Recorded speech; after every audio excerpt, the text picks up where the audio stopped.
আমরা নৌ হেডকোয়ার্টার ত্রিপল ম্যানেজার সংবাদ পেয়ে আমরা নদীর ঘাটে আসি যে একটা লাশ অজ্ঞাতনামা লাশ ভাসতেছে। এই সংবাদ পেয়ে আসছি। আইসা আমাদের কোস্টগার্ড এবং কোস্টগার্ডের সহায়তায় আমরা লাশকে তাদের ট্রলারে উঠাই এবং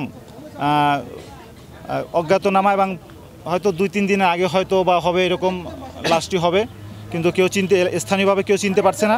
আমরা তাকে বিধি মোতাবেক সুরতহাল রিপোর্ট করেছি এবং তাকে পোস্টমর্টম বা ময়নাতদন্তের জন্য আমরা মর্গে পাঠিয়েছি এবং তার ফিঙ্গারপ্রিন্ট নেওয়া হয়নি।